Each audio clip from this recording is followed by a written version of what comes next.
السلام عليكم ورحمة الله وبركاته. اليوم في هذا الفيديو إن شاء الله هنحلو la série TD تاع test d'homogénéité. Mais avant ça, on va faire un petit rappel. Donc le test d'homogénéité, soit deux échantillons pris dans deux endroits différents. Donc on va faire un échantillonnage. نجبدو un échantillon le premier endroit, un échantillon le deuxième endroit. La question qu'on se pose, peut-on considérer qu'ils proviennent de la même population ou bien de deux populations différentes? Est-ce que les deux échantillons, deux endroits différents ou bien la même population? Donc, s'ils proviennent de la même population, on dira que cette population est homogène. Donc, on a le test, on a deux échantillons, je donne deux endroits différents. Est-ce que la même population, la même population, on va dire que cette population est homogène. Donc, pour répondre à cette question, on a deux. Soit on compare deux moyennes observées, soit on compare deux pourcentages. On va commencer avec la comparaison de deux moyennes observées. Donc, on a une population 1 avec mu1 inconnu.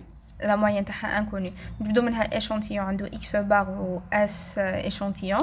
On a une deuxième population, mu2, la moyenne est inconnue. Nous avons un deuxième échantillon. Est-ce que population 1 et population 2 c'est la même? Le problème consiste à comparer les deux échantillons à partir de leur moyenne, X1 bar et X2 bar. Donc, les questions qu'on va se poser, est-ce que les échantillons sont issus de la même population? Existe-t-il une différence significative entre les deux moyennes observées? Donc, le cas où on a une différence significative entre les deux moyennes observées, X bar mais ça wish X2 bar, genre impossible que nous ayons la même population. Mais le cas où ما كاش différence significative, بيناتهم sûrement راهم جايين la même population. Donc pour la réponse, pour un risque alpha donné, on calcule les intervalles mu1 et mu2 qu'on compare par intersection. Donc نشدو l'échantillon تاعنا نديرو له intervalle de confiance, le premier échantillon باش نجبدو l'intervalle de confiance تاع mu1. نديرو deuxième échantillon نديرو la même chose pour le deuxième échantillon, نحسبو l'intervalle de confiance de mu2 تاع le deuxième échantillon et on va les comparer par intersection.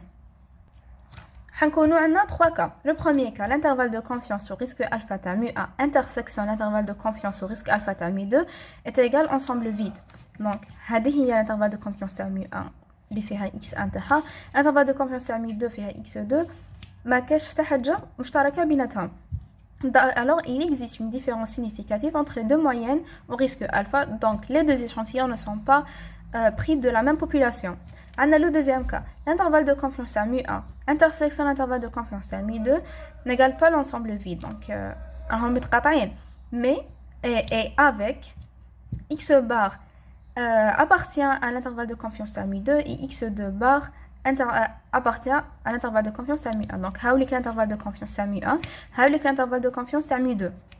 On a شوفوا بلي عندهم une intersection هنا et x1 راهو ينتمي l'intervalle de confiance à mu2 et x2 راهو ينتمي l'intervalle de confiance à mu1. Donc, alors il n'y a pas de différence significative entre les deux moyennes au risque alpha. Les deux échantillons sont pris de la même population. Le troisième cas, c'est que l'intervalle de confiance à mu1 intersection l'intervalle de confiance au risque alpha à mu2 n'égale pas l'ensemble vide, mais x1 bar n'appartient pas à l'intervalle de confiance à mu2 ou x2 bar n'appartient pas à l'intervalle de confiance à mu1. Donc il suffit juste x1 n'appartient pas à mu2 ou x2 n'appartient pas à mu1. Ici on ne peut pas conclure directement, on utilise le test de l'écart réduit. Donc في هذه الحالة ما نقدروش نديرو directement par l'intersection des moyennes. Il nous faut faire un test. هذا le test de l'écart réduit حنشوفوه. Le test de l'écart réduit, on a des étapes. La première étape, on pose H0. H0, c'est l'hypothèse nulle et H1, c'est l'hypothèse alternative. Donc, H0, c'est l'hypothèse nulle, engage en général une égalité. H1, c'est l'hypothèse alternative, engage généralement une différence. Donc, comme H0 engage généralement une égalité, donc on va définir notre H0, il n'y a pas de différence significative entre les deux moyennes. Donc, les deux échantillons sont tirés de la même population et la population est homogène. La deuxième étape, on calcule l'écart réduit qui dépend de la taille N1 et N2 des échantillons. Donc, l'écart réduit, c'est une valeur qu'on va calculer. Notre condition, c'est N1, la taille du premier échantillon, N2, la taille du deuxième échantillon, doivent être supérieures ou égales à 30. Si ils sont supérieurs ou égaux à 30, on aura sigma est égal à la valeur absolue de x bar 1 moins x bar 2 sur la racine au complet de sigma échantillon au carré, donc la variance de l'échantillon 1 sur n1 plus la variance de l'échantillon 2 sur n2, qu'on va comparer à z1 moins alpha sur 2. Si vous avez vu la vidéo de l'estimation, vous savez que z de 1 moins alpha sur 2, on le prend directement de la loi, à partir de la table de la loi normale centrée réduite. Donc, comme on a dit dans la dernière vidéo, à la place de revenir chaque fois à la table de la loi normale, on peut utiliser ce tableau. On peut utiliser ce tableau avec les alphas et les risques et qui va nous calculer directement z de 1 moins alpha sur 2. On trouvera directement les valeurs qu'on doit utiliser. Le deuxième cas, si n1 est inférieur à 30 ou n2 est inférieur à 30, alors on doit supposer que x1 suit la loi normale de moyenne mu1 et sigma échantillon au carré, et x2 suit la loi normale de moyenne mu2 sigma échantillon au carré. Les deux sigma, donc les deux variants, sont identiques. Sigma échantillon, qu'est-ce qu'elle...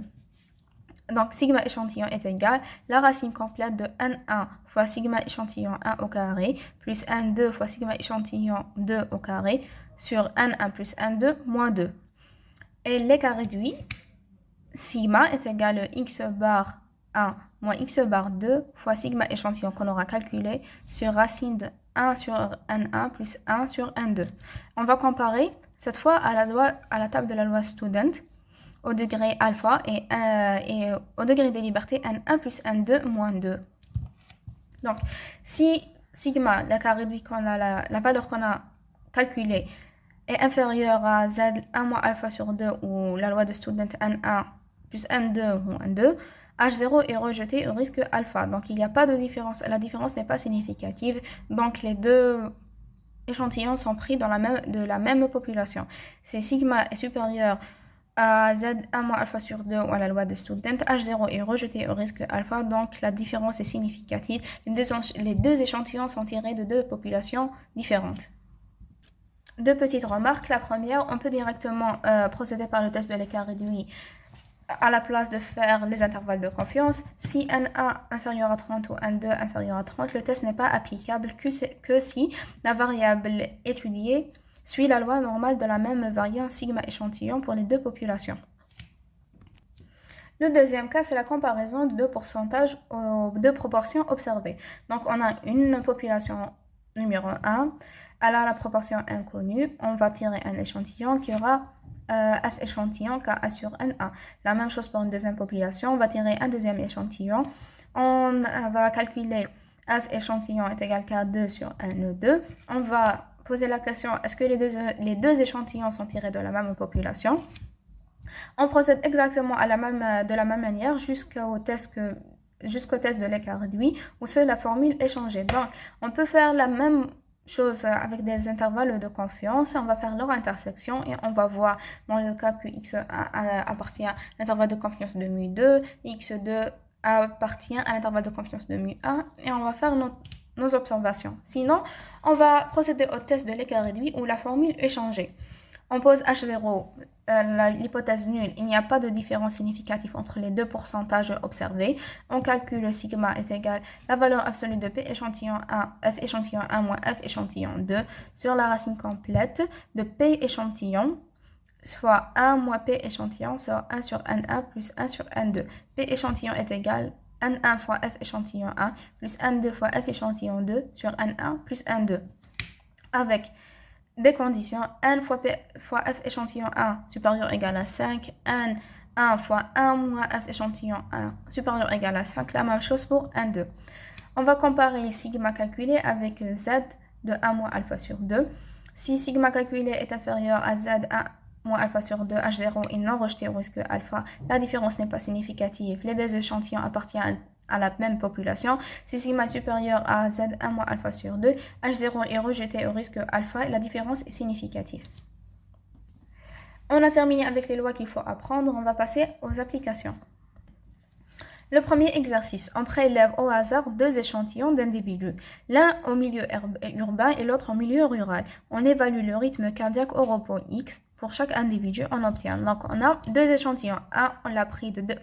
On a deux échantillons qu'on a pris de deux endroits différents. Un dans le milieu urbain, l'autre dans le milieu rural. Donc, l'échantillon numéro 1, c'est le milieu urbain. On a sa taille, N1, sa moyenne et sa variance. La même chose pour le milieu rural, l'échantillon numéro 2. On a sa taille, sa variance et sa moyenne et sa variance. La première question, calculer les intervalles de confiance des moyennes au taux de sécurité 95%.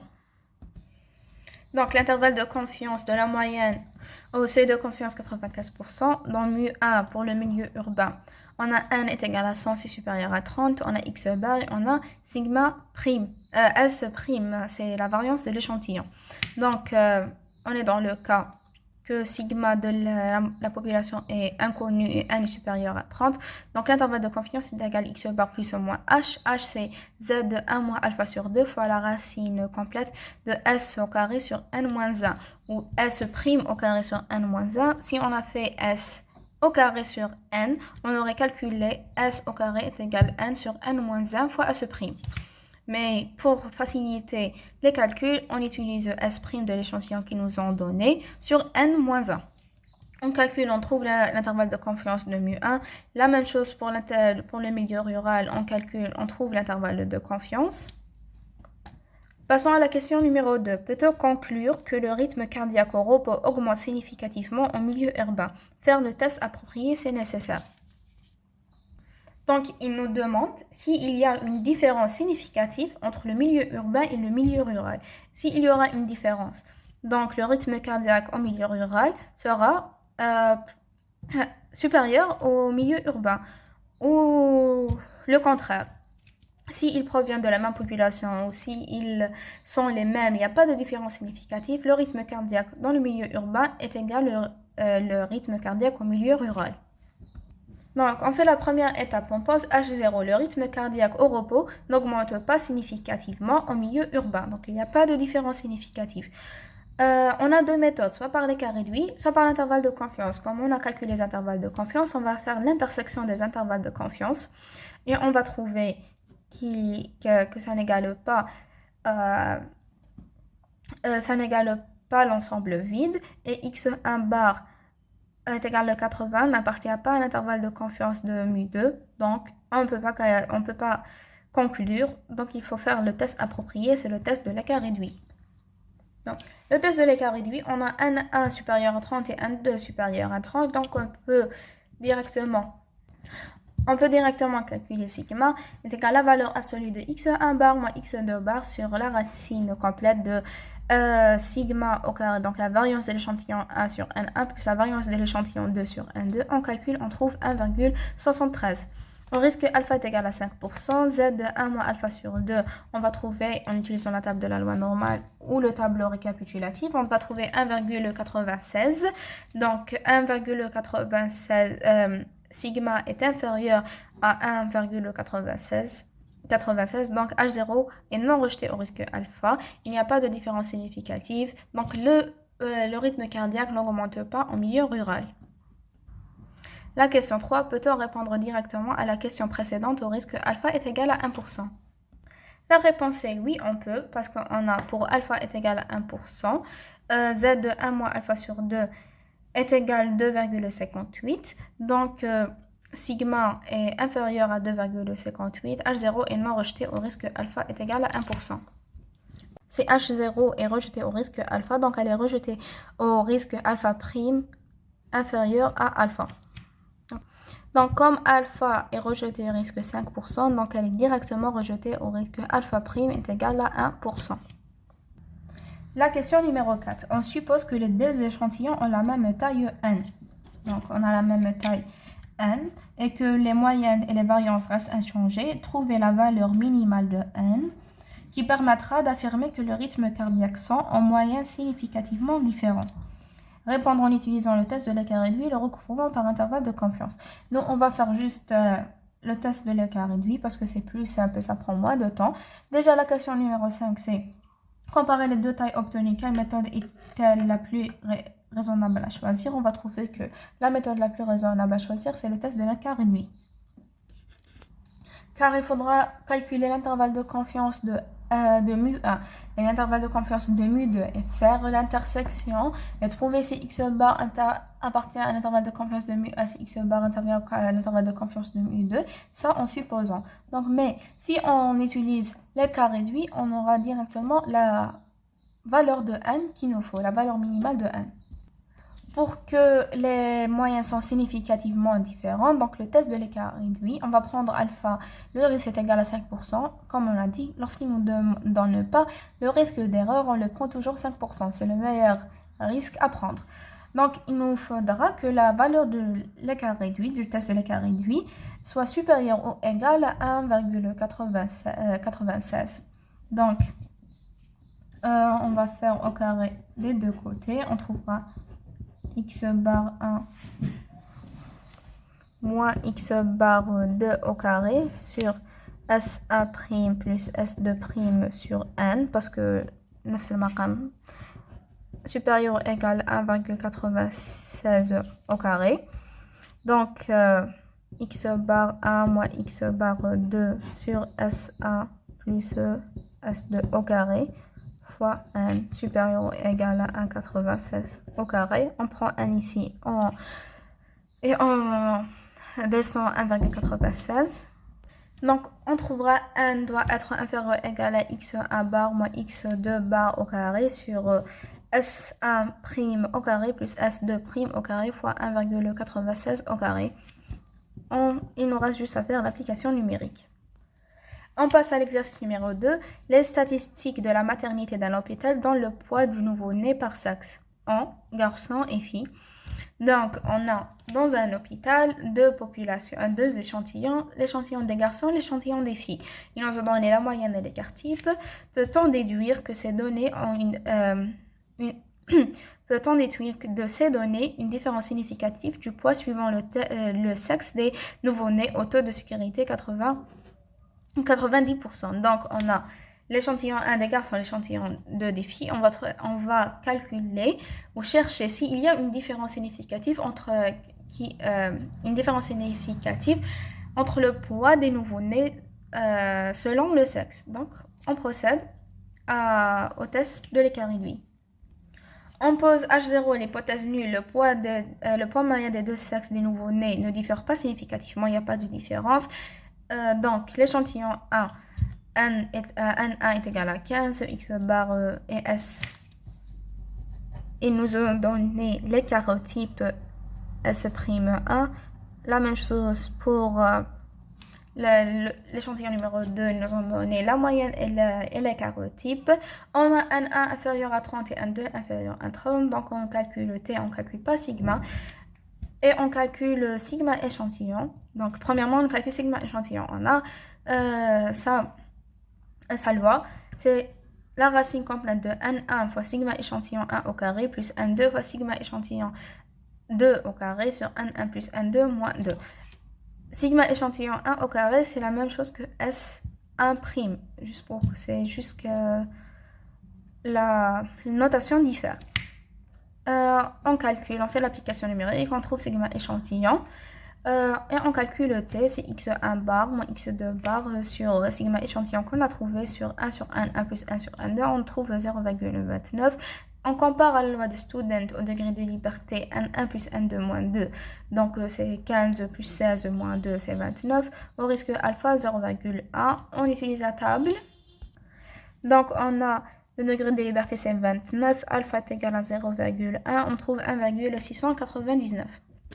On trouve que T calculé 0,29 est inférieur à 1,699, donc H0 est non rejeté au risque alpha est égal à 10%, donc il n'y a pas de différence significative, donc il n'y a aucune relation entre le poids et le sexe. On passe à l'exercice numéro 3, une étude sur l'effet de la streptomycine sur la tuberculose pulmonaire apportée sur malades dans 55 traités et 52 témoins non traités. On a observé 4 et 14 décès respectifs. Premièrement, calculer l'intervalle de confiance du pourcentage de décès chez les traités et les témoins au risque alpha est égal à 5%. Donc, on a le premier échantillon, on a 55 personnes sont traitées. Dans les 55 personnes traitées, on a trouvé 4 décès.